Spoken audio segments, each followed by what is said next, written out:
Okay जी, fourth lecture. आज हमने जो लेक्चर स्टडी करने हैं टॉपिक्स वो हैं साइटोप्लाज्म। ठीक है, साइटोप्लाज्म में ऑर्गेनेलिज जो हैं हमारे पास वो कौन कौन सी हैं, और स्पेसिफिकली एंडोप्लाज्मिक रेटिकुलम और राइबोसोम्स के ऊपर हमारा आज फोकस रहेगा। तो सबसे पहले हम जिस तरह हमने सेल की स्ट्रक्चर को स्टडी करना स्टार्ट किया है, और इसमें हमने ये कहा है जी कि हमारे पास किस तरह से जितनी भी जो है सेल स्ट्रक्चर्स हमको स्टडी कर सकते हैं बाय यूजिंग डिफरेंट टेक्निक्स। तो हमने उसके बाद सेल स्ट्रक्चर्स को जो है स्टडी करना शुरू किया है कि आज तक जो है टेक्निक्स की मदद से स्ट्रक्चर्स जो हैं उनको स्टडी करके हमें क्या क्या पता चला है। हमने उसमें सेल वॉल को स्टडी कर लिया है, हमने उसमें प्लाज्मा मेम्ब्रेन को स्टडी कर लिया है। आज हम स्टार्ट कर रहे हैं जी विद द साइटोप्लाज्म। तो व्हाट इज द साइटोप्लाज्म? हम अगर सेल की स्ट्रक्चर को देखते हैं तो हमारे पास जो आउटर मोस्ट लेयर है उसमें हमने कहा था जी कि हमारे पास प्लांट के केस में सेल वॉल और सेल मेम्ब्रेन होती है, जबकि हमारे पास एनिमल सेल के केस में सिर्फ और सिर्फ सेल मेम्ब्रेन होती है, और उसके सेंटर में हमें एक वेल डिफाइंड न्यूक्लियस नजर आ रहा होता है। तो ये दो चीजें होती हैं जो हमें बहुत कॉमनली देखते हैं, और इसके दरमियान का जो पोर्शन होता है हमारे पास बेसिकली उसको हम क्या कह रहे हैं, हमारे पास साइटोप्लाज्म बोल रहे होते हैं। ठीक है, कि उसको साइटो और प्लाज्म इस वजह से कहा जाता है क्योंकि ये थोड़ा सा लिक्विड इन नेचर होता है। The living content of the eukaryotic cells are divided into nucleus and cytoplasm. Why they are termed as living content? Living content इसलिए हम इसको कहते हैं क्योंकि इसके अंदर हमारे पास क्या है, most physiological processes, active processes हो रहे होते हैं। लाइक आपके पास ट्रांसक्रिप्शन हो रही है, आपके पास ट्रांसलेशन हो रही है, आपके पास रेप्लिकेशन हो रही है, आपके पास मेटाबॉलिक प्रोसेसेस हो रहे हैं। क्योंकि ये सारे के सारे रिएक्शन जो होते हैं लिविंग होते हैं, तो हमारे पास क्योंकि living content inside the compartments हो रहे हैं, that is why they are termed as living contents, कि ये हमारे पास क्या है, लिविंग चीजें हैं। अब क्या है, हमेशा क्या होती है, एक वर्ड यूज किया जाता है प्रोटोप्लाज्म। तो हमारे पास क्या है, इसको हम प्रोटोप्लाज्म कहते हैं न्यूक्लियस प्लस साइटोप्लाज्म को। तो ये अक्सर हमारे पास पूछा जाता है, ईटेक में भी अक्सर एमसीक्यूज आ जाता है, nucleus and cytoplasm collectively form what, तो वो हमारे पास होता है जी प्रोटोप्लाज्म कहलाता है। ठीक है, अब क्या है कि हमारे पास जो साइटोप्लाज्म है इज एन एक्वस सॉल्यूशन। अब क्या होगा, एक और चीज यहाँ पे आपने याद रखनी है। तो what is difference between protoplasm and cytoplasm? Cytoplasm और न्यूक्लियस तो हमने कह दिया ये तो हमारे पास प्रोटोप्लाज्म बन जाता है। So what is basic difference between a protoplasm and a cytoplasm? तो साइटोप्लाज्म में अगर के प्रोटोप्लाज्म में से हम न्यूक्लियस को सब्सट्रैक्ट कर दें, उसको मनफी कर दें, निकाल दें, तो पीछे जो चीज बचती है वो हमारे पास क्या होती है, cytoplasm. So cytoplasm is all the things, all the materials other than the nucleus, while the protoplasm is cytoplasm plus nucleus। ये हमारे पास दोनों में डिफरेंशिएशन आपने याद रखनी है। अब हम साइटोप्लाज्म की अगर हम बात करते हैं, ये एक्वस होता है। क्यों एक्वस होता है? क्योंकि इसमें 90% तक हमारे पास क्या इसमें पाया जाता है, वाटर पाया जाता है। ठीक है, और इसके अदर सब्सटेंसेस की अगर हम बात करें तो हमारे पास इसमें अदर जो सब्सटेंसेस हैं उसमें वैरायटी ऑफ सेल ऑर्गेनेलिज भी आ जाती हैं, इनसॉल्युबल वेस्ट भी आ जाते हैं, और स्टोरेज प्रोडक्ट्स भी आ जाती हैं। तो ये हमारे पास जो है एक वेल डिफाइंड हमारे पास सोल्यूशन की फॉर्म होती है जिसमें हमारे पास डिफरेंट चीजें मौजूद होती हैं। अब अगर हम साइटोप्लाज्म को देखें तो सॉल्युबल पार्ट जो उसको होता है, हमारे पास सॉल्युबल क्या होता है, हमारे पास वो चीज जो कि हमारे पास अगर हम नेकेड आई से देखें तो हमें उसमें कोई भी चीज सस्पेंडेड नजर ना आए, उसको हम क्या बोलते हैं, soluble part of the cytoplasm is the between the cell organelles is called cytosol. तो इसकी एग्जांपल इस तरह से है कि अगर आप साइटोप्लाज्म को देखो, उसके अंदर आपके पास दो ऑर्गेनेलिज हैं। ठीक है, अब इन ऑर्गेनेलिज के दरमियान आप देख रहे हो तो आपको क्लियर जो है, आपको क्रिस्टल क्लियर एक लिक्विड सा दिख रहा है, वो हमारे पास क्या कहलाएगा, सॉल्युबल पार्ट कहलाएगा। उस पार्ट को हम क्या कहेंगे, साइटोसोल कहेंगे। तो तीन टर्मिनोलॉजीज अभी तक हमें पता चल गई जो हमने अपने ईटर के अकॉर्डिंग याद रखनी है। पहली आ गई protoplasm. Protoplasm is nucleus plus cytoplasm. Cytoplasm क्या है, cytoplasm is the liquid portion of the cell without nucleus. ठीक है, अब तीसरी चीज हमें पता चल गई जी, that is cytosol. So cytosol is the soluble part of the cytoplasm between organelles. तो अगर आपसे ये पूछा जाता है cytosol is the soluble part of cytoplasm, तो उसके ऑप्शन क्या है, बिटवीन द सेल ऑर्गेनेलिज। या फिर आपसे इस तरह से पूछा जा सकता है, the soluble part that is present between the cell organelles is termed as, that is cytosol. तो हमारे पास ये तीन तरह की टर्मिनोलॉजीज अभी तक हमें पता चल चुकी हैं। अब अगर हम बात करते हैं कि ये किससे बना, तो जैसे मैंने पहले बताया आपको 90% वाटर से मिलकर बना हुआ है, और ये जब भी हमारे पास 90% वाटर होता है तो इसमें सोल्यूशन हम किसको कहते हैं, सोल्यूशन वो चीज होती है कि जब भी किसी एक सोल्यूट और सॉल्वेंट का मिक्सचर मौजूद हो तो और वो हमारे पास क्या यूनिफॉर्म फॉर्मेशन में हो, कंडीशन में हो, तो उसको हम क्या कहते हैं, सोल्यूशन कहते हैं। विच और ये हमारे पास क्या है, 90% वाटर है और एक सोल्यूशन है that contains all the fundamental biochemicals of life. इसके अंदर सबसे ज्यादा बायोकेमिकल फंडामेंटल पार्टिकल्स आपके चाहे पास। आपकी आवाज ज्यादा ड्रॉप हो रही है। ज्यादा ड्रॉप हो रही है? अच्छा, यस सर। अब जी अब क्या है, इसमें फंडामेंटल पार्टिकल्स मौजूद हैं। इन साइटोसोल की अगर हम बात करते हैं तो हमारे पास जो साइटोसोल होता है, ठीक है, उसमें अगर हम देखें तो हमने क्या कहा जी, साइटोसोल क्या है आपके पास, ये वो रीजन है जो कि हमारे पास बिटवीन ऑर्गेनेलीज मौजूद है, ठीक है ना। अब हमारे पास साइटोसोल में मौजूद क्या क्या है जी, स्मॉल मॉलिक्यूल्स मौजूद हैं, आयंस मौजूद हैं, स्मॉल मॉलिक्यूल्स ग्लूकोज वगैरह, अमाइनो एसिड्स वगैरह, आयंस मौजूद हैं, ठीक है, जो कि हमारे पास ट्रू सोल्यूशन बनाते हैं। और हमारे पास उस सोल्यूशन को हम क्या बोलेंगे, कोलाइडल सोल्यूशन। ट्रू सोल्यूशन क्या होता है, हमारे पास पहला जो ट्रू सोल्यूशन ये होता है जिसमें हमारे पास चीजें जो है प्रॉपर्ली डिसॉल्व हुई होती हैं, उसको हम ट्रू सोल्यूशन बोलते हैं। और सम लार्ज मॉलिक्यूल्स जो होते हैं वो हमारे पास क्या बनाते हैं, कोलाइडल सोल्यूशन। लार्ज मॉलिक्यूल जो हैं क्योंकि वो हमारे पास प्रॉपर्ली सॉल्युबलाइज नहीं होते, तो वो एक जो है थिक सा मटेरियल हमारे पास बनाते हैं जिसको हम सस्पेंडेड सा मटेरियल बोलते हैं, उसको कोलाइडल सोल्यूशन बोलते हैं। तो अभी तक जो हमें चीजें पता चली उसको अगर हम देखते हैं तो हमारे पास क्या है, हमारे पास वर्ड है साइटोसोल, ठीक है। उस साइटोसोल के हमारे पास दो पार्ट्स आ गए, एक होता है जी ट्रू सॉल्यूशन, ठीक है, और दूसरा आ गया आपके पास कोलाइडल सॉल्यूशन, ठीक है। ट्रू सॉल्यूशन जो है हमारे पास, ये हमारे पास सॉल्युबल है इसमें सारी चीजें, जबकि कोलाइडल सॉल्यूशन में कुछ चीजें हमारे पास क्या हो सकती हैं, सस्पेंडेड हो सकती हैं, वो सारी की सारी आपके पास जो है हमारे पास सॉल्युबलाइज्ड नहीं होंगी, that is why they form a colloidal solution. मगर कोलाइडल सॉल्यूशन कौन बनाता है, ये आपने याद रखना है, लार्ज मॉलिक्यूल सिर्फ बनाते हैं, ठीक है। अब कोलाइडल सॉल्यूशन जो है उसकी दो फॉर्म्स हो सकती हैं, पहला होता है जी सोल और दूसरा होता है हमारे पास जेल। तो हमने क्या कहा जी कि ये हमारे पास जो कोलाइडल सॉल्यूशन है इसकी दो फॉर्म्स मौजूद हैं, एक है हमारे पास सोल, दूसरा हमारे पास क्या, जेल। अब हमने क्या कहा, कोलाइडल सॉल्यूशन वो मॉलिक्यूल्स बनाते हैं जो कि लार्ज होते हैं, जो स्मॉल नहीं होते, ठीक है ना। अब जो लार्ज मॉलिक्यूल है सिर्फ वही हमारे पास कोलाइडल सॉल्यूशन बनाएंगे। अब क्या है, अगर के वो मॉलिक्यूल्स आपके पास कंप्लीटली सॉल्युबल हो गए हैं तो वो हमारे पास क्या हो गए, क्या बनाएंगे, सोल बनाएंगे, सॉल्यूशन बनाएंगे, ठीक है। और ये लेस विस्कस होता है। विस्कस क्या मीन, गाढ़ापन, उसमें गाढ़ापन कोई भी नहीं होता। जैसे आपके पास दो चीजें हैं, आपके पास एक जेम की बोतल है और दूसरी तरफ आपके पास जो है एक जूस है, दोनों में क्या की विस्कोसिटी में डिफरेंस है। जो कम जो है हमारे पास बहने की सलाहियत रखता है वो हमारे पास ज्यादा विस्कस है, जो ज्यादा बहने की सलाहियत रखता है वो हमारे पास लेस विस्कस हो जाता है। तो हमारे पास सोल जो होता है वो हमारे पास, क्योंकि इसमें चीजें लार्ज मॉलिक्यूल कंप्लीटली सॉल्युबल हो जाते हैं, तो वो हमारे पास क्या कहलाता है, हमारे पास सोल कहलाता है, और ये जो है मोर लेस विस्कस होता है। जबकि जेल की अगर हम बात करें, आपकी आवाज बहुत ड्रॉप हो रही है, बहुत ड्रॉप हो रही है। अच्छा, अब जी आप साथ में ड्रॉप थोड़ा हो रही है। अपना इंटरनेट कनेक्शन भी थोड़ा सा काइंडली चेक करें थोड़ा सा।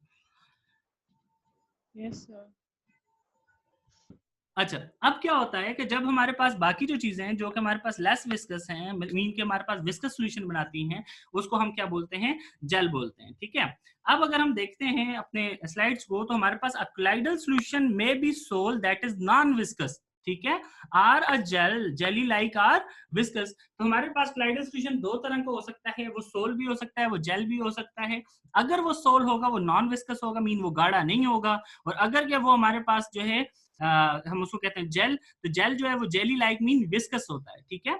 The outer region of cytoplasm is more like gel. Outer region कौन सा होता है, जो कि हमारे पास किसके नजदीक है, सेल मेम्ब्रेन के नजदीक है, तो उस रीजन को हम क्या बोलते हैं, हमारे पास वो जेल लाइक होता है। तो ये चीज आपने याद रखनी है, अक्सर ये पूछी जा सकती है आपसे कि आपके पास the outer region of cytoplasm is, तो आगे आपको कोई नहीं ऑप्शन देंगे, वो डिफरेंट ऑप्शन दे देंगे आपको, is protoplasm, is cytosol, is gel like, is liquid like. तो आपको पता होना चाहिए जी कि आउटर रीजन ऑफ साइटोप्लाज्म क्या है, आपके पास जेल लाइक होता है। अब अगर हम बात करते हैं कि apart from the storage house, की हमने तो सारी बातें कह दी कि हमारे पास साइटोप्लाज्म जो है वो स्टोरेज हाउस है, ये हमारे पास चीजें स्टोर करता है, इसके अंदर जो हमारे पास चीजें ऑर्गेनेलिज भी मौजूद हैं, ये सोल भी बना रहा है, ये जेल भी बना रहा है, ये ट्रू सोल्यूशन भी बना रहा है, ये कोलाइडल सोल्यूशन भी बना रहा है। तो हमारे पास इसके अलावा की अगर हम बात करते हैं तो cytoplasm is the site of certain metabolic pathways. आपके पास मेटाबॉलिक पाथवेज हो रहे हैं, for example glycolysis, ग्लाइकोलिस site of glycolysis कौन सी है, वो है साइटोप्लाज्म। तो आपसे ये वाला जो हमारे पास जो है स्टेटमेंट है ये डिफरेंट करके भी पूछी जा सकती है कि site of glycolysis is cytoplasm, या फिर जो है हमारे पास cytosol is the site for metabolic pathways like. तो आपको पता होना चाहिए जी कि आपके पास क्रेब्स साइकिल है, ग्लाइकोलिसिस है, इलेक्ट्रॉन ट्रांसपोर्ट चेन है, ये ग्लूकोनियोजेनेसिस, इनमें से कौन सी हमारी चीज है जो कि हमारे पास कहाँ पे हो रही है, हमारे साइटोसोल के अंदर हो रही है। इन लिविंग सेल की अगर हम बात करते हैं, ठीक है, the cytoplasm contains several cells. हमारे पास क्या है, लिविंग सेल्स की अगर बात की जाए तो हमारे पास साइटोप्लाज्म क्या है, contain several cell organelles such as endoplasmic reticulum, mitochondria, Golgi complex है, न्यूक्लियस, प्लास्टिड, ये तो वेरियस नंबर ऑफ ऑर्गेनेलीज हमारे पास इसमें अंदर मौजूद हैं अगर हम लिविंग सेल में बात कर रहे हैं। इन द साइटोसोल, अब ध्यान आप दे रखना, मैं टर्मिनोलॉजी यूज कर रहा हूँ साइटोसोल, ठीक है। साइटोसोल क्या है, the liquid portion between the organelles, ये याद रखना है आपने, साइटोसोल की बात हो रही है, liquid portion between the organelles. अब वो जो है हमारे पास ट्रू सॉल्यूशन एक्लाइडल है, उसकी बात हम नहीं कर रहे हैं। In the cytosol, mitochondria move about in cytoplasm due to cytoplasmic streaming movement। कि हमारे पास जो माइटोकॉन्ड्रिया होते हैं वो हमारे पास एक जगह टिक के नहीं रह रहे होते, वो कंटिन्यूसली हमारे पास मूव कर रहे हैं, ठीक है। और जो वो मूवमेंट क्या होती है, स्ट्रीमिंग मूवमेंट कहलाती है, साइटोप्लाज्मिक स्ट्रीमिंग मूवमेंट कहलाती है। और इसकी बेस पे हम कहते हैं कि this is an active mass movement of cytoplasm which is termed as cyclosis. So this word is important, that is cyclosis, ठीक है। तो अक्सर ये पूछा जाता है जी, the streaming movement of the cytoplasm is termed as cyclosis, और the cyclosis is defined as streaming movement of cytoplasm. इसमें क्या होता है, इसको हम थोड़ा इस चीज को ज्यादा अच्छे से समझते हैं। आपके पास क्या होता है, आपका साइटोप्लाज्म जो है वो कंटिन्यूसली मूविंग फेज में होता है, ये आप देख सकते हैं एरो है, ठीक है। ये मूविंग क्यों जरूरी है, आपने क्या किया, आपने एक ग्लास लिया है पानी का, उसमें आपने जो है पानी भरा है, उसमें आपने क्या ऐड कर दिया, आपने शुगर, ठीक है। जब आप उसमें शुगर ऐड करते हो तो अब क्या होगा कि आप क्या होगा, जब उस पानी को अगर बहेर स्टेयर किया, आप पी रहे हो, ठीक है, तो आपको ऊपर जो है पानी जो है नॉर्मल टेस्ट का लगेगा, मगर जब आपका एंड पे वो पानी पहुंचेगा आपको स्वीटर इन टेस्ट लगेगा। उसकी वजह क्या है कि वहां पे ही सिर्फ जो है आपका शुगर जो है वो डिसॉल्व हुआ है, बाकी आपके पूरे पानी के अंदर डिसॉल्व नहीं हुआ था, क्योंकि मॉलिक्यूलर मूवमेंट कम है। अब क्या हो कि अगर आप इस वाटर के ग्लास में शुगर ऐड कर रहे हो और उसको कंप्लीटली स्टेयर कर रहे हो, अच्छे से स्टेयर कर रहे हो, तो उसकी जितनी भी स्वीटनेस है वो पूरे ग्लास के अंदर क्या हो जाएगी, इक्वली डिस्ट्रीब्यूट हो जाएगी। और जब आप उसको पियोगे तो आपको जितना भी हमारे पास उसके अंदर लिक्विड मौजूद उसके अंदर सिमिलर टाइप ऑफ टेस्ट मिलेगा। So that is the concept behind this, कि आपके साइटोप्लाज्म में हमारे पास जो मूवमेंट ऑफ आयंस और जो है न्यूट्रिएंट्स हो रही होती हैं वो डिफरेंट साइड से हो रही होती हैं। फॉर एग्जांपल मैं कह रहा हूँ, यहाँ से आपके पास ग्लूकोज आ रहा है, यहाँ से आपके पास आयंस आ रहे हैं, तो अगर कि ये जिस तरह से डायरेक्शन से एंटर हुआ, अगर साइक्लोसिस या स्ट्रीमिंग या मूवमेंट ऑफ साइटोप्लाज्म ना हो रहा होता तो हमारे पास क्या होता, सिर्फ इस रीजन में हमारे पास न्यूट्रिएंट्स पाए जाते हैं, सिर्फ इस रीजन में हमारे पास ग्लूकोज पाए जाते हैं, तो बाकी जितनी भी हमारे पास एरिया है वो डिप्राइव हो जाते हैं, इससे उनके अंदर इस चीज की कमी आ जाती। तो हमारे पास क्या होता है, उस चीज को फुलफिल करने के लिए आपका एंडोप्लाज्मिक रेटिकुलम इसमें बहुत ही इंपॉर्टेंट रोल परफॉर्म करता है। और दूसरी चीज होती है आपका साइटोस्केलेटन, ठीक है। ये दो चीजें हैं, ये दोनों मिलकर हमारे पास साइक्लोसिस में रोल परफॉर्म करती हैं। पहला आपके पास एंडोप्लाज्मिक रेटिकुलम और दूसरा होता है आपके पास आपका साइटोस्केलेटन। तो आपका साइटोस्केलेटन और आपका एंडोप्लाज्मिक रेटिकुलम क्या करता है, आपके पास स्ट्रीमिंग ऑफ द साइटोप्लाज्म करवा रहा होता है, ठीक है। अब किसमें क्या है, एक्टिन और एक्टिन फिलामेंट्स जो है हमारे पास मौजूद है, एक्टिन फिलामेंट्स किसके अंदर मौजूद हो, कौन क्या है आपके पास, basically they are the cytoskeleton, ठीक है। तो हमारे पास अब क्या है, एक्टिन फिलामेंट्स क्या करती है, मूवमेंट करवाती हैं अपनी, और उसके साथ क्या होता है, आपके पास बेसिकली आपके साइटोप्लाज्म भी मूव होता है। जब आपके पास स्पेसिफिकली आपका साइटोप्लाज्म मूव होता है तो उसके साथ आपकी जो है हमारे पास क्या है, क्लोरोप्लास्ट, आपके माइटोकॉन्ड्रिया, आपके ऑर्गेनेलीज भी जो है वो सर्कुलेट करती हैं, and this circulation is termed as this circulation is termed as cyclosis. अब हम अगर बात करें साइक्लोसिस को एक ब्रॉडर वे में हम देख रहे हैं, this is other than your literature, हम उसकी बात करें, एक्टिव मूवमेंट ऑफ साइटोप्लाज्म है, ठीक है, अराउंड वैक्यूल, या फिर आप कुछ सेल के अंदर बात कर सकते हो। It is also called the most important, cyclosis is also called cytoplasmic streaming. Cyclosis is also called cytoplasmic streaming. इसको हम क्या कह सकते हैं, साइटोप्लाज्मिक ये क्या है, स्ट्रीमिंग। और इसका हेल्प क्या है, इसमें फायदा क्या है हमारा, इसमें मूवमेंट ऑफ सेल ऑर्गेनेलीज होती हैं, distribution of material inside cell होता है, और फॉर्मेशन ऑफ सूडोपोडिया भी इसकी वजह से ही होता है। तो आपको साइक्लोसिस की ये डिफरेंट चीजें पता होनी चाहिए, क्योंकि साइक्लोसिस अक्सर पूछा जाता है, और साइक्लोसिस आपका कांसेप्ट प्रॉपर्ली क्लियर होना चाहिए, और मेरे ख्याल से आपको क्लियर है। अब तक जो हमने साइटोप्लाज्म पढ़ा उसके अंदर कौन से क्वेश्चंस हो सकते हैं, अब इस चीज को हम डिस्कस करते हैं। सबसे पहली चीज आपसे पूछी जा सकती है जी, प्रोटोप्लाज्म क्या है, ठीक है। Protoplasm is the nucleus plus cytoplasm. दूसरी चीज आपसे पूछी जा सकती है जी कि साइटोप्लाज्म इज व्हाट, ठीक है।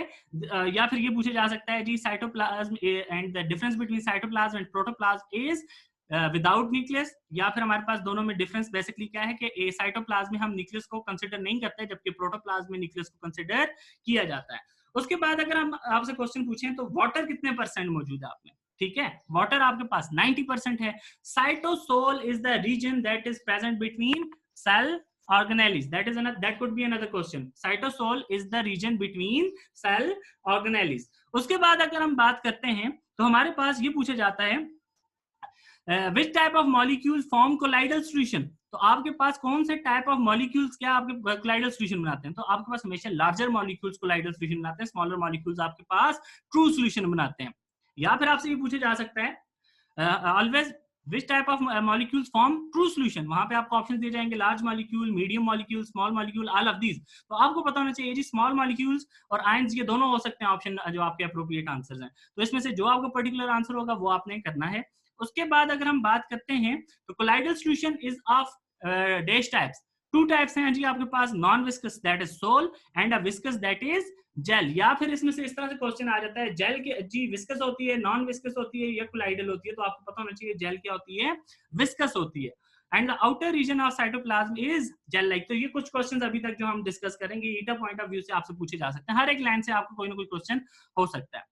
उसके बाद हमारे पास जो है इन टॉपिक्स में इस देखा जाए तो आपके पास cyclosis is the important one. इस पूरी स्लाइड के ऊपर क्या इंपॉर्टेंट है आपका, साइक्लोसिस। तो साइक्लोसिस का मेरे ख्याल से आपको कॉन्सेप्ट बहुत अच्छे से समझ आया होगा कि हमारे पास it is the streaming of the cytoplasm, movement of the materials. और इसका इंपॉर्टेंस ये है कि आपके पास इक्वल डिस्ट्रीब्यूशन हो सके। और इसको अक्सर क्या कहा जाता है जी आपके पास, cyclosis is also termed as cytoplasmic streaming और the cytoplasmic streaming is also termed as cyclosis. तो ये आपके पास क्या है, कुछ इंपॉर्टेंट पॉइंट्स हैं जो कि आपके इस टॉपिक्स में से आपसे अकॉर्डिंग टू ईटा पूछे जा सकते हैं। अब अगर हम बात करते हैं एंडोप्लाज्मिक रेटिकुलम की, तो एंडोप्लाज्मिक रेटिकुलम को और जितनी भी सेल स्ट्रक्चर्स हैं हमने इनको स्टडी सिर्फ और सिर्फ किसके अंडर किया है, हमारी इलेक्ट्रॉन माइक्रोस्कोप के अंदर।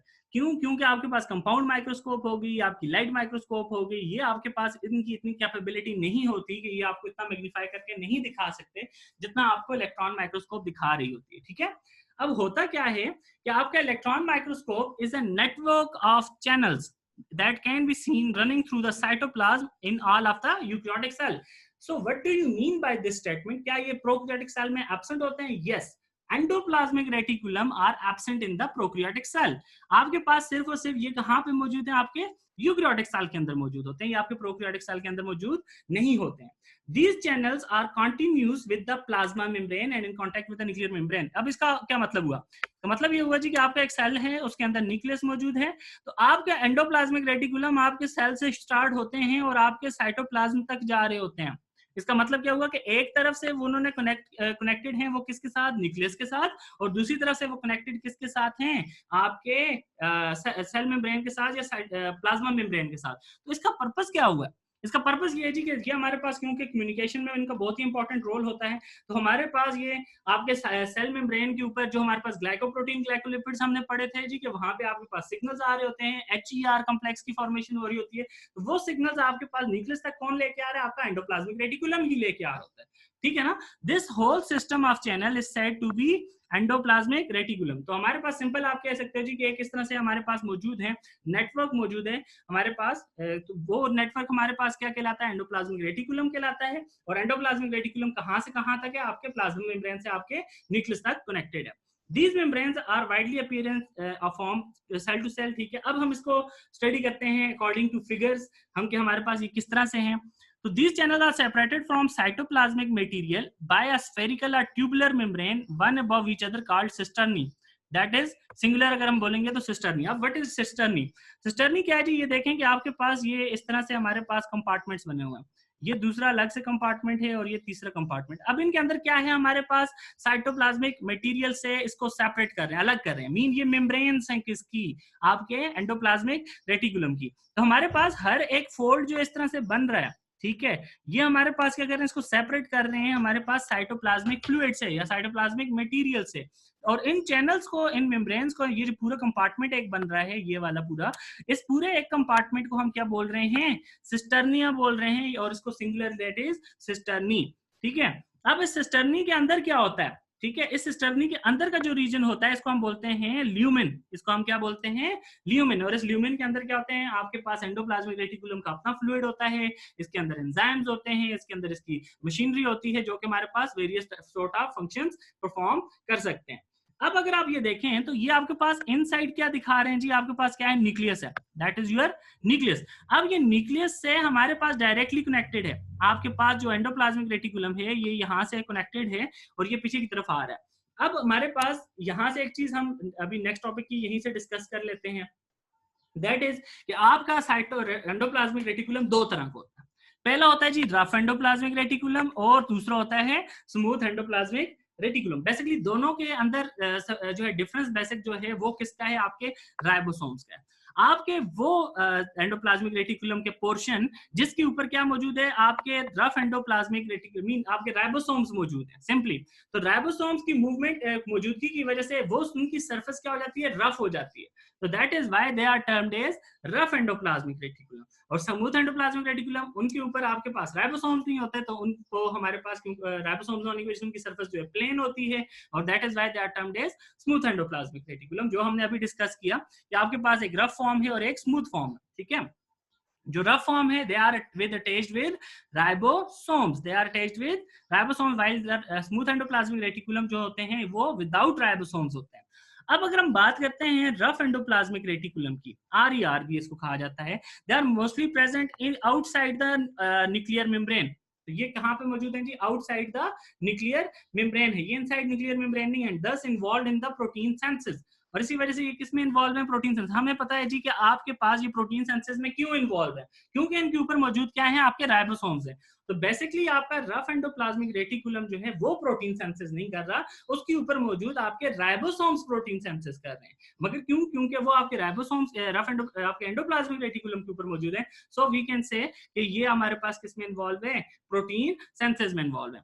अब जब भी आपके पास सिंथेसिस ऑफ प्रोटीन होती है तो या तो वो स्टोर हो जाती है, ठीक है, और या इन द साइटोप्लाज्म, या वो सेल से बाहर एक्सपोर्ट कर दी जाती है। तो अब ये प्रोसेस किस तरह होता है, हम इसको थोड़ा सा स्टडी करते हैं। होता ये कि आपके पास ये इनसाइड न्यूक्लियस की बात हो रही है, ठीक है, यहाँ पे इनसाइड न्यूक्लियस की, ये हमारे पास क्या है, न्यूक्लियर पोर है। ये न्यूक्लियर पोर क्या होते हैं, इनके थ्रू हमारे पास जो है, हमारे पास RNA वगैरह हमारे पास जो बनता है mRNA, वो बाहर आ रहा होता है। अब वहां से ये mRNA देखें रेड कलर में हमारे पास सेंसाइज हुआ और इन पोर्स की मदद से वो बाहर आया। तो आगे आपके पास क्या है, इसको सराउंड किसने किया होता है, आपके एंडोप्लाज्मिक रेटिकुलम। मगर एंडोप्लाज्मिक रेटिकुलम कौन सा होगा, आपके पास रफ एंडोप्लाज्मिक रेटिकुलम होगा। अब ये रफ एंडोप्लाज्मिक रेटिकुलम के ऊपर क्या मौजूद है, ये आपके पास छोटे छोटे ये हैं जी, आपके पास आपके राइबोसोम्स मौजूद हैं। अब क्या होते हैं, ये राइबोसोम्स इस आरएनए को पकड़ते हैं, ठीक है, जो mRNA है, उसको सेंसाइज करना शुरू कर देते हैं, मीन उसकी ट्रांसलेशन करना शुरू करते हैं। और उसके बाद ये देखें, ये इनसाइड जो छोटे छोटे ड्रॉप्स हैं, बेसिकली ये वो प्रोटीन्स हैं जो इन राइबोसोम से सेंसाइज हुई हैं, ठीक है। अब ये प्रोटीन्स हमारे पास जो है बाहर रिलीज नहीं होती, ये प्रोटीन्स आपके पास राइबोसोम सेंसाइज करके inside the endoplasmic reticulum mean lumen के अंदर आपको रिलीज कर देता है। वहां ल्यूमेन से हमारे पास ये देखें, ये different type of blue and red proteins आ रही हैं, और ये आती हैं, और ये हमारे पास क्या है, फ्री वेजिकल इसको हम बोलते हैं। ये हमारे पास इसकी फॉर्मेशन होती है, और ये वहां से ट्रांजिशन वेजिकल के थ्रू कहाँ पे आ जाते हैं, आपके गोल्जी बॉडी तक आ जाते हैं। और गोल्जी बॉडी फिर इसको क्या करते हैं, एक्टिवेट कर देते हैं। और गोल्जी कॉम्प्लेक्स में ये एक्टिवेशन के बाद अब जो होती है चॉइस ऑफ द सेल होती है कि वो हमारे पास जो प्रोटीन बनी है वो इनसाइड द सेल आ जाए, या वो प्रोटीन जो है आपके पास एक्स्ट्रा सेलुलरली रिलीज हो जाए। So this is the whole mechanism जो कि बेसिकली हो रहा होता है, चल रहा होता है इस पूरे प्रोसीजर के अंदर। अब यहां से हम देखते हैं, वापस आपकी बुक की तरफ आते हैं, हम कॉन्सेप्ट समझ चुके हैं इसका कि हो क्या रहा है बेसिकली। तो रफ एंडोप्लाज्मिक रेटिकुलम इसी तरह काम करे। जबकि स्मूथ एंडोप्लाज्मिक रेटिकुलम की बात करें तो हमारे जहन में एक क्वेश्चन आता है कि हमारे पास तो वहां पे क्या नहीं है जी, राइबोसोम्स है ही नहीं है। अगर के राइबोसोम्स नहीं है तो फिर हमारे पास क्या हो रहा है, कौन सी चीज है ऐसी जो वहां पे फिर हो रही है, वहां पे क्या प्रोसेसेस हो रहे हैं। तो smooth endoplasmic reticulum help in the metabolism of number of different type of molecules. और बेसिकली वो किसकी मेटाबॉलिज्म मीन लिपिड सिंथेसिस में इन्वॉल्व होता है। सो आपका दो चीजों का फंक्शन आपको पता होना चाहिए। पहला, आपके पास rough endoplasmic reticulum is involve in protein synthesis, while the smooth endoplasmic reticulum is involve in the lipid synthesis. Metabolism का प्रोसेस कर रहा है, लिपिड सिंथेसिस कर रहा है। Also it helps in the detoxification of harmful drugs. What do you mean by detoxification? तो detoxification ये होता है कि अगर आपके पास जो है हार्मफुल चीजें अगर आपके सेल के अंदर मौजूद हैं, तो अब आपके स्मूथ एंडोप्लाज्मिक रेटिकुलम के पास इस तरह के एंजाइम्स होते हैं कि वो उन ड्रग्स को क्या कर देते हैं, जो है डिग्रेड कर देते हैं, उनको जो है हमारे पास ब्रेक डाउन उनका कर देते हैं। तो हमारे पास क्या हो जाता है, हार्मफुल ड्रग्स जो होती हैं वो हमारे पास क्या हो जाती है, डैमेज हो जाती हैं, वो खत्म हो जाती हैं और उनका हार्मफुल इफेक्ट नहीं रहता। अब आपके पास स्मूथ एंडोप्लाज्मिक रेटिकुलम के दो फंक्शंस आ गए। पहला आ गया जी लिपिड सिंथेसिस, दूसरा आ गया आपके पास डिटॉक्सिफिकेशन। जो पहला, इससे पहले हम रफ एंडोप्लाज्मिक रेटिकुलम की बात कर रहे थे तो वो टोटली बेस कर रहा है आपके पास प्रोटीन सिंथेसिस के साथ। अब हमारे पास इन सम sales smooth endoplasmic reticulum is responsible for the transmission of impulses, for example muscle cells and nerve cells। अब हमारे पास वो बात आती है जो कि हम पहले डिस्कस कर रहे थे। हमने क्या कहा था कि आपका जो हमारे पास सेल है वो हमारे पास जो है उसके सेल मेम्ब्रेन के साथ भी आपका एंडोप्लाज्मिक रेटिकुलम कनेक्टेड है और आपके न्यूक्लियस के साथ भी। अब अगर हम पिछली फिगर देखें तो आपके रफ एंडोप्लाज्मिक रेटिकुलम आपके न्यूक्लियस के साथ कनेक्टेड है, स्मूथ एंडोप्लाज्मिक रेटिकुलम जो है वो हमारे पास आपकी सेल मेम्ब्रेन के साथ कनेक्टेड होता है। तो इस तरह से क्या है कि आपका रफ एंडोप्लाज्मिक रेटिकुलम आपका बेसिकली न्यूक्लियस का काम कर रहा है कि उसने जितनी प्रोटीन सिंथेसिस करनी है वो उसके नजदीक है, एमआरएनए फौरन उसको मिल जाए और वो फौरी प्रोटीन सिंथेसिस कर दे। मगर आपका स्मूथ एंडोप्लाज्मिक रेटिकुलम आपके क्योंकि प्लाज्मा मेम्ब्रेन के साथ कनेक्ट होकर आ रहा होता है, तो आपके पास बाहर से जितनी भी नर्व इंपल्सेस आ रही हैं, जितने भी सिग्नल आ रहे हैं, चाहे वो हार्मोनिक इन नेचर हैं या फिर वो हमारे पास नर्व इंपल्सेस हैं, उन सिग्नल्स को आपके न्यूक्लियस तक पहुंचाने का काम कर रहा है, जो हमने पहले भी बात डिस्कस की थी।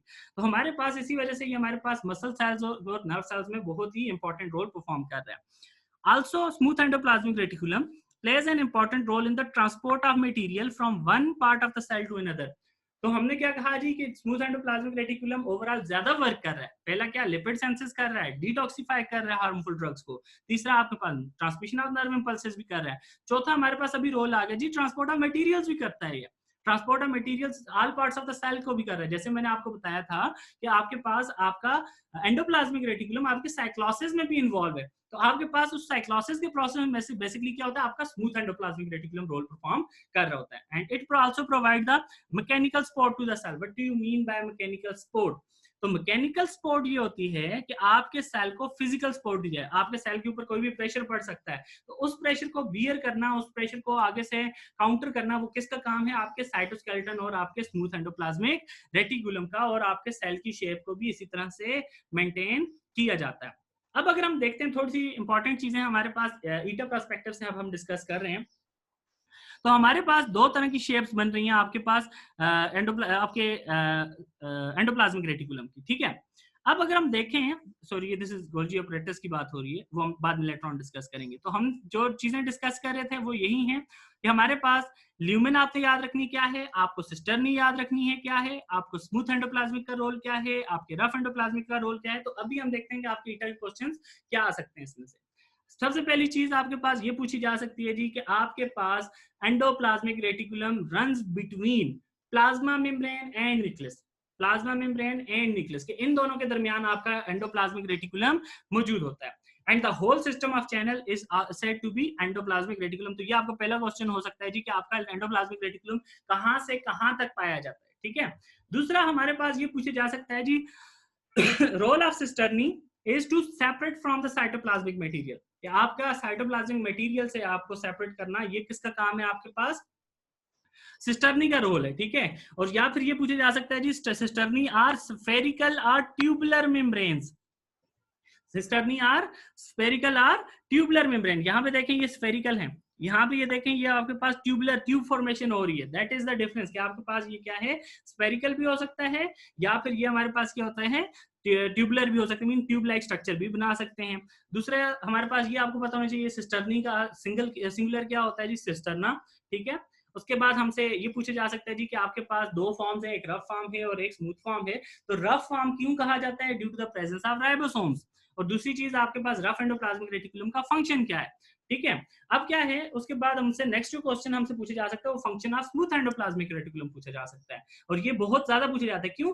क्योंकि रफ एंडोप्लाज्मिक रेटिकुलम का फंक्शन हर एक को स्टूडेंट को याद रहता है। स्मूथ एंडोप्लाज्मिक रेटिकुलम जो है थोड़ा सा आप बच्चों के लिए डिफिकल्ट होता है रिमेंबर करना कि वो काम क्या कर रहा है बेसिकली। तो पहला लिपिड सिंथेसिस, हम इसको स्प्लिट करते हैं with the short points. Lipid synthesis, detoxification, transmission of impulses, transport of the materials and mechanical transport. तो ये 4 से 5 पॉइंट्स आपको याद रखने हैं with the smooth endoplasmic reticulum. हो सकता है वो कोई सा भी फंक्शन दे दें, तो आपको ये 5 अगर पॉइंट्स याद होंगे तो आपका ऑब्जेक्टिव सॉल्व करना आपके लिए बहुत ही ज्यादा इजी हो जाएगा। अब अगर हम देखते हैं do you know, that is the thing जो मैं आपको लास्ट लेक्चर में डिस्कस कर रहा था कि आपकी बुक के अंदर टिडबिट के नाम से do you know, for your information, तो इस तरह के ब्लॉक्स दिए जाते हैं। तो वो आपके पास एक इंपॉर्टेंट ब्लॉक दिया आपकी बुक के अंदर, डू यू नो। तो वहां पे उन्होंने बताया जी कि smooth endoplasmic reticulum make lipids from fatty acid and glycerol absorbed in the gut and passes them to the Golgi body for export. अब that is the important thing. आपसे हो सकता है कि आपके पूरे टॉपिक में से कोई क्वेश्चन ना आए, आपने जो एंडोप्लाज्मिक रेटिकुलम का टॉपिक पढ़ा है हो सकता है उसमें से कोई भी क्वेश्चन ना पूछा जाए, ना function of smooth endoplasmic reticulum, ना रफ एंडोप्लाज्मिक रेटिकुलम, ना सिस्टर्निया को करें, ना हमारे पास एंडोप्लाज्म, वो डायरेक्टली ये पूछ लें कि smooth endoplasmic reticulum makes lipid from fatty acid and glycerol, तो वो या फिर ये पूछ सकते हैं कि smooth endoplasmic reticulum makes lipid from fatty acid and glycerol that has been absorbed in the gut, या फिर वो ये पूछ सकते हैं कि smooth endoplasmic reticulum makes lipid and pass them to which one of the following, that is Golgi body, या फिर वो ये पूछ सकते हैं कि वो बनाएं और किस काम के लिए वो देते हैं, फॉर एक्सपोर्ट। तो ये आपके पास क्या होता है, डू यू नो में से पूछा जा सकता है। अब क्या होता है, हमारे स्टूडेंट्स जो हैं वो टॉपिक को तो अच्छे से पढ़ लेते हैं मगर वो इन चीजों छोटी छोटी चीजों को छोड़ देते हैं।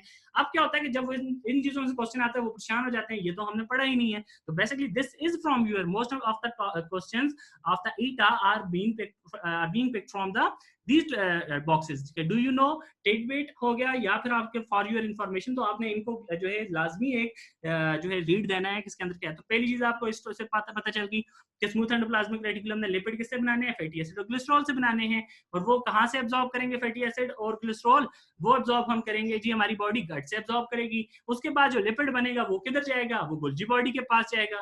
गोल्जी बॉडी के पास जाएगा किसके लिए जाएगा, ताकि उसको एक्सपोर्ट किया जा सके। अब क्या है कि हमारे पास जो हार्मोन है corticosteroid, corticosteroid what do you mean by that, is basically a lipid. ये हमारे पास वो हार्मोन्स होते हैं, ये हमारे पास जो कि लिपिड से सिंथेसिस होते हैं, ठीक है। और ये कॉर्टिकोस्टेरॉइड किधर बनता है, एड्रिनल कॉर्टेक्स में, and sex hormone like testosterone, estrogen are also initiated by the endoplasmic reticulum. ये हार्मोन्स जो हैं हमारे पास जो बन रहे हैं एड्रिनल कॉर्टेक्स वगैरह में, ये किधर से इनिशिएट होते हैं, किधर बनना स्टार्ट होते हैं, आपके एंडोप्लाज्मिक रेटिकुलम में बनना स्टार्ट होते हैं। क्योंकि ये हमारे पास लिपिड इन नेचर है, तो कौन इसको बनाएगा, आपका स्मूथ एंडोप्लाज्मिक रेटिकुलम बनाएगा। अब हमारे पास जो हम लास्ट टॉपिक की तरफ मूव करते हैं, दैट इज योर राइबोसोम।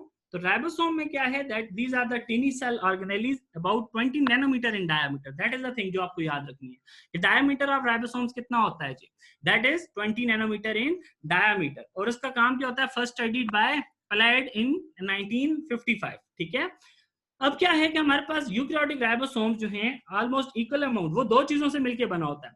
पहला जो है वो आरएनए से बना होता है और दूसरा वो बना होता है प्रोटीन से। मगर जो आरएनए होता है वो हमारे पास राइबोन्यूक्लिक एसिड तो होता है, ठीक है, मगर वो आरएनए नेचर, जैसे हमने कहा ना 3 टाइप्स होती हैं आरएनए की।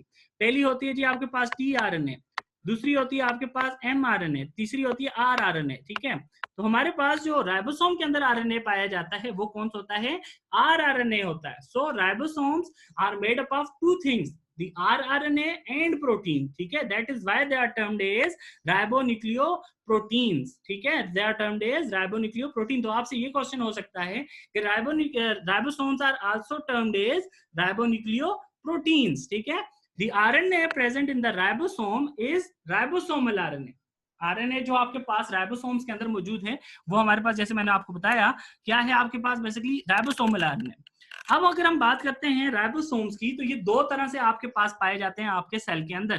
पहले क्या है जी, फ्रीली डिस्पर्स्ड है, मीन वो किसी से अटैच नहीं है, और वो हमारे पास किसके अंदर पाए जा रहे हैं, साइटोसोल के अंदर। अब मैं अगेन से अगेन यहाँ पे आपको साथ में टर्मिनोलॉजीज को डिफाइन करवा रहा हूँ। साइटोसोल क्या था, साइटोसोल था हमारे पास the liquid portion between the 2 organelles, ठीक है, are attached with the ribosome. तो हमारे पास क्या है, या तो हमारे पास राइबोसोम फ्रीली पाए जाएंगे या फिर राइबोसोम हमारे पास कहाँ पे होंगे, अटैच होंगे किसके ऊपर, आपके रफ एंडोप्लाज्मिक रेटिकुलम के ऊपर, ठीक है, एज टिनी ग्रैन्यूल्स। अब क्या है कि हमारे पास यहाँ से एक चीज में इंपॉर्टेंट जो है बताना चाहता हूँ, जो कि अक्सर पूछी जाती है कि ribosomes are synthesized in the nucleolus of the nucleus.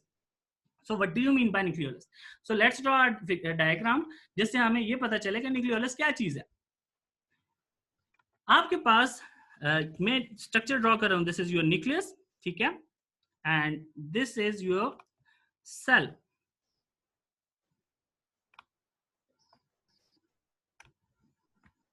ये आपके पास पूरा एक सेल है, ठीक है, और उसके एक कॉर्नर में आपका न्यूक्लियस है। अब क्या होता है कि आपके न्यूक्लियस के अंदर क्या मौजूद है, आपके पास आपका डीएनए मौजूद है बहुत सारा, जो कि हमारे पास किसके इन्वॉल्व है, आपके ट्रांसक्रिप्शन के प्रोसेस में इन्वॉल्व है। अब क्या होता है कि आपके पास एक स्पेसिफिक रीजन होता है आपके पास डीएनए के अंदर, आपके न्यूक्लियस के अंदर, that is termed as nucleolus. ठीक है। अच्छा, अब क्या है आपके पास, यहाँ पे वर्ड याद रखिएगा, न्यूक्लियोलस यूज हो रहा है। ठीक है। और हमारे पास ये आपके पास ओवरऑल स्ट्रक्चर क्या है, आपके पास है न्यूक्लियस, और ये आपके पास पूरा क्या है, आपका सेल है। अब क्या है, न्यूक्लियस के अंदर न्यूक्लियोलस मौजूद होता है, ये आपने याद रखना है। वहां पे आपके पास जो डीएनए होता है उससे हमारे पास किसकी सेंसेस होती है, आरआरएनए की सेंसेस होती है। आपके पास आरआरएनए की सेंसेस होती है, और फिर उसके अलावा आपके पास स्मॉल स्मॉल प्रोटीन पार्टिकल्स भी वो आपके पास जो है साइटोप्लाज्म से आपके न्यूक्लियोलस रीजन में आ जाते हैं। और वहां पे आपके पास सेंसेस होती है जी आपके पास सब यूनिट्स की। कौन से सब यूनिट्स की, सब यूनिट्स ऑफ राइबोसोम्स की सेंसेस होती है। अब वो सब यूनिट्स वहां से ट्रेवल करके आपके किधर पहुंचते हैं, आपके साइटोप्लाज्म के अंदर। और ये हमारे पास, हमें जैसे पता है, राइबोसोम्स के दो सब यूनिट होते हैं, एक लार्ज होता है और एक स्मॉल होता है।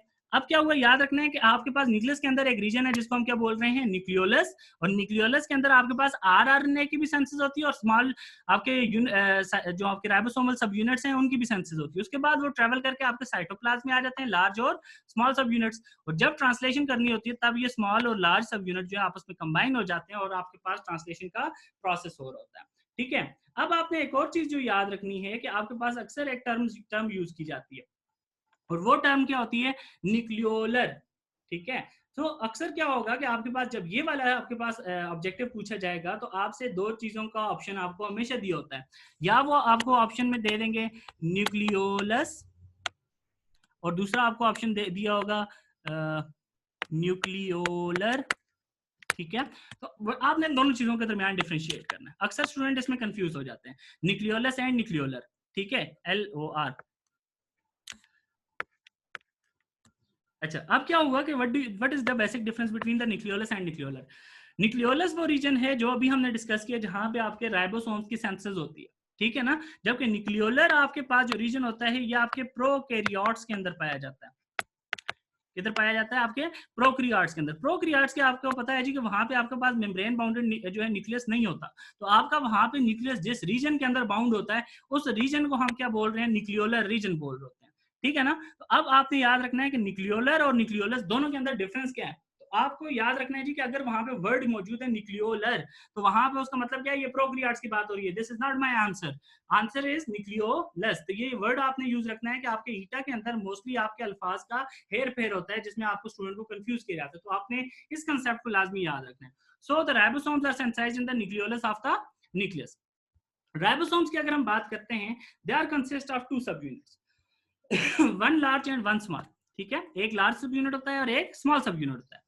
सेडिमेंटेशन की अगर हमारे पास बात करते हैं, जैसे मैंने आपको लार्ज और स्मॉल की बात कर दी, अक्सर क्या होता है हमारे पास, sedimentation has revealed the two basic types of ribosome. What do you mean by sedimentation. Sedimentation मैंने आपको बताई थी जब हम सेंट्रिफिकेशंस पढ़ रहे थे, तो मैंने आपको बताया था कि दो चीजें होती हैं, एक चीज आपके पास सेडिमेंट हो जाती है, दूसरी आपके पास प्रेसिपिटेट हो जाती है। जो सेडिमेंट हुई है उसको हम पैलेट बोलते हैं, और जो हमारे पास जो प्रेसिपिटेट है वो उसको हम सुपरनेटेंट बोलते हैं। तो हमारे पास क्या है, सेडिमेंटेशन, नीचे बैठने वाली चीजें। हमने फ्रैक्शनल डिस्टिलेशन की, सेडिमेंटेशन की, उसकी वजह से हमें दो चीजें पता चली कि there are two basic type of ribosomes, the 70S and the 80S ribosome. ठीक है, यहाँ इस चीज को हम डिस्कस करते हैं, what do you mean bye 70S and what do you mean bye 80S। अच्छा, अब क्या हुआ, आपके पास हमने कहा जी आपके पास राइबोसोम है, दो तरह का है, एक 70S है और दूसरा 80S है। This is overall size. ठीक है। अब क्या है, हमारे पास लाजमी है, हमारा एक राइबोसोम दो सब यूनिट से मिलकर बनता है, एक लार्जर सब यूनिट होता है, एक स्मॉलर सब यूनिट होता है। 70S जो है वो 50S और 30S दो सब यूनिट से मिलकर बना है। 50S जो है लार्जर सब यूनिट होता है, 30S स्मॉलर सब यूनिट होता है। जबकि 80S जो होता है वो 60S और 40S से मिलकर बना हुआ है। ये दो सब यूनिट्स होते हैं इसके अंदर। अब जो 80S राइबोसोम है, ये आपके पास पाए जाते हैं इन द यूकैरियोट्स, जबकि 70S आपके पास पाए जाते हैं इन द प्रोकैरियोट्स, ठीक है। अब ये हुआ कि आपके पास जो प्रोकैरियोट्स और यूकैरियोट्स की बात तो हमने समझ ली कि 70s जो है वो प्रोकैरियोट्स के अंदर पाया जाता है, 80s आपके पास यूकैरियोट्स के अंदर पाया जाता है। मगर एक क्वेश्चन हमेशा स्टूडेंट्स पूछते हैं, सर अगर इस 50s और 30s को हम कंबाइन करें इट शुड बी 80s, फिर ये 70s क्यों लिखते हैं हम? अगर हम 60 और 40 को कंबाइन करें तो हमारे पास क्या है, ये 40 और 60 हमारे पास 100s बनना चाहिए, तो ये 80s क्यों करते हैं? सो this is a valid question. और इसमें होता ये है कि बेसिकली जब भी आपके पास राइबोसोम्स को आपके पास क्या किया जाता है, एक दूसरे के ऊपर जो है बिठाया जाता है, सेडिमेंट मीन दोनों सब यूनिट आपस में जुड़ते हैं, ठीक है। तो हमारे पास क्या है, वहां पे एरिया को मेजर किया जाता है, ठीक है। अब एरिया जब मेजर करेंगे, एक sub unit smaller sub unit है, this is the larger sub unit, ठीक है। अब क्या हुआ कि हमारे पास जब हम मेजर करेंगे दिस प्लस दिस, ठीक है। अब क्या हुआ, जो सेंट्रल रीजन जो है दोनों का कंबाइंड है आपस में, तो ये क्योंकि हमारे पास मेजरमेंट में नहीं आता, तो ये हमारे पास क्या हो जाता है, सब्सट्रैक्ट हो जाता है, माइनस हो जाता है, ये हमारे पास मेजर नहीं किया जाता। ओवरऑल तो हम ये होता ना, ये हमारे पास एक सब यूनिट है, ये दूसरा, हम इस पूरे को हमारे पास एक तरह से मेजर करते हैं, फिर दूसरे को मेजर करते हैं, तो ये ओवरऑल हमारे पास 50s 30s होते हैं। मगर जब ये दोनों आपस में जुड़ जाते हैं, तो ये सेंटर का रीजन जो होता है, ये कंबाइन होने की वजह से ये मेजरमेंट में नहीं आता। जब ये मेजरमेंट में नहीं आता तो ओवरऑल साइज आपके पास श्रिंक हो जाता है, वो 80s के बजाय कितना हो जाता है, 70s, और ये 100 के बजाय आपके पास कितना हो जाता है, 80s हो जाता है। सो दिस इज द आंसर कि आपके पास ये साइज क्यों कम होता है। अब अगर हम देखते हैं तो इसमें वर्ड यूज हुआ that is S, what do you mean by S? तो अक्सर इसका भी क्वेश्चन पूछा जाता है, S in the ribosome stands for Svedberg unit. ये क्या है, सेडबर्ग यूनिट है, इन द अल्ट्रा सेंट्रीफ्यूगेशन में हम इस यूनिट को यूज करते हैं। इसको सेडिमेंटेशन यूनिट भी कहा जाता है। प्रोकैरियोट्स के अंदर 70s और 80s ये मैं बता चुका हूं आपको। The two subunit attachment require magnesium ion. That is the most important thing कि आपके पास अक्सर ये पूछा जाता है कि आपके राइबोसोम्स जो हैं उनके यूनिट्स के अटैचमेंट के लिए कौन सा आयन जरूरी है। तो उसकी अटैचमेंट के लिए आपके पास जरूरी है आपका मैग्नीशियम आयन। या आपका मैग्नीशियम जो है वो हमारे पास होगा, तब ही आपका स्मॉलर सब यूनिट और लार्जर सब यूनिट आपस में कंबाइन होंगे, और तब ही आपके पास ट्रांसलेशन का प्रोसेस हो सकता है, उसके बगैर नहीं हो सकता। और दी राइबोसोम, अब यहाँ पे ये 2-3 टर्मिनोलॉजी जो है बहुत इंपॉर्टेंट है। Ribosome are attached to mRNA through through small ribosomal unit. तो राइबोसोमल यूनिट क्या होते हैं, वहां पे आपके राइबोसोम्स के ऊपर मौजूद होते हैं और उसकी मदद से आपके एमआरएनए से अटैचमेंट की जाती है। और समटाइम्स क्या होता है, आपके पास एक से ज्यादा आपके राइबोसोम्स अटैच होते हैं आपके आपके एमआरएनए के साथ। और जब आपके पास ग्रुप ऑफ राइबोसोम्स अटैच हों आपके एमआरएनए के साथ, mean more than one ribosome is attached with your mRNA, then the terminology हम कहेंगे उस टाइम पे पॉलीसोम्स हैं। ये क्या है, पॉलीसोम। अगर एक मौजूद हो देन इट विल बी मोनोसोम। अगर हमारे पास मोर देन वन मौजूद है देन इट विल बी हमारे पास पॉलीसोम कहलाए जाते हैं। जैसे हमने पीछे एक फिगर देखी, यहाँ पे देख सकते हैं आप कि आपके जो है मोर देन वन राइबोसोम जो है वो एक सिंगल एमआरएनए के साथ अटैच है, यहाँ पे देख सकते हैं आप। तो this condition is termed as polysome, आपके पास इसको कहा जाता है। जब भी आपके पास एक राइबोसोम होगा तो उसको हम मोनोसोम कहते हैं। अब क्या है कि हम अगर जनरल स्ट्रक्चर देखते हैं तो आपके पास हम ओवरऑल हम डिस्कस कर चुके हैं, आपके पास राइबोसोम बाउंड भी हैं, राइबोसोम फ्री भी पाए जाते हैं। आपके पास ये this is the smaller sub unit, this is the larger sub unit. Smaller sub unit हमेशा नीचे होता है, लार्जर सब यूनिट हमेशा ऊपर होता है, ठीक है। और इस तरह से ही हमारे पास जो है ये पूरा प्रोसेस चल रहा होता है। अब यहाँ पे जो इंपॉर्टेंट चीजें आपने याद रखनी है इन द राइबोसोम्स, तो आपको एक तो मैंने आपको सबसे पहले बताया था डेट्स याद होनी चाहिए, डेट्स और इन्वेंटर सॉरी डिस्कवरर, कि आपके पास डिस्कवरी किसने की और उसका डेट क्या है, साइज इसमें इंपॉर्टेंट है, ठीक है। उसके अलावा आपके पास राइबोसोम किससे बना होता है, आपके पास राइबोसोम आरएनए और प्रोटीन, आरएनए कौन सा है, आरआरएनए है। और हमारे पास कौन कौन सी फॉर्म में ये मौजूद होता है, फ्री भी होता है और बाउंडेड फॉर्म में भी होता है, ठीक है। उसके अलावा अगर हम बात करें तो प्रोकैरियोट्स के अंदर कौन सा हमारे पास राइबोसोम होता है, दैट इज 70s। और उस राइबोसोम के हमारे पास लार्जर सब यूनिट का साइज कितना होता है ये भी पूछा जा सकता है, और स्मॉलर का भी पूछा जा सकता है, that will be 50s and 30s। और इस तरह से यूकैरियोट्स का पूछा जा सकता है, सेडबर्ग का पूछा जा सकता है आपसे। उसके अलावा मैग्नीशियम आयन का मोस्ट कॉमनली पूछा जाता है कि द अटैचमेंट ऑफ राइबोसोमल सब यूनिट रिक्वायर्स मैग्नीशियम आयन, ठीक है। उसके अलावा अगर हम बात करते हैं तो हमारे पास पॉलीसोम्स का पूछा जा सकता है आपसे। अब क्या है, यहाँ पे एक और टिटबिट दी गई कि आपके पास जो इंपॉर्टेंट एक इंफॉर्मेशन आपसे शेयर की गई आपकी बुक में, that is due to smaller size of ribosomes are the last organelle to be sedimented in the centrifuge. तो आपको ये याद रखना है कि due to the smaller size आपके पास ये राइबोसोम्स आपके जो है लास्ट ऑर्गेनेली होती है, जो सेडिमेंट होती है नीचे बैठती है, आपके पास सबसे आखिर में निकलती है। हम सेंट्रीफ्यूगेशन में जो मैकेनिज्म पढ़ के आ चुके हैं, the higher the speed the lower the organelle, the smaller the organelle, जो प्रिंसिपल मैंने आपको बताया था। तो उसके अकॉर्डिंग क्या है, आपके पास क्योंकि ये सबसे स्मॉल है तो ये सबसे लास्ट और सबसे हाईएस्ट स्पीड पे निकलेगी, और उसकी स्पीड कितनी है 1,50,000 जी फॉर 3 आवर्स तक हम उसको सेंट्रीफ्यूज करेंगे, तो तब ये हमारे पास जो है निकल के बाहर आएगी। वैसे ही हमारे पास जो है सेडिमेंट डाउन नहीं होगी। जबकि क्लोरोप्लास्ट और माइटोकॉन्ड्रिया कंटेन 70s राइबोसोम्स, उनके पास अपने 70s राइबोसोम्स होते हैं, ठीक है, क्योंकि उनका जो प्रोकैरियोटिक ओरिजिन है। तो ये याद रखना है आपके पास कि क्लोरोप्लास्ट चाहे वो यूकैरियोटिक सेल के अंदर है या फिर माइटोकॉन्ड्रिया जो कि यूकैरियोटिक सेल के अंदर है, तो उनके अंदर क्या है अपना 70s होता है, उनके पास 80s राइबोसोम नहीं होता, क्योंकि ये क्या है प्रोकैरियोटिक ओरिजिन है। तो ये दो चीजें आपने बहुत इंपॉर्टेंट हैं, याद रखनी है। और आज का टॉपिक हम यहीं पे एंड करते हैं। अब आपके जितने क्वेश्चन हैं आप वन बाय वन पूछ सकते हैं।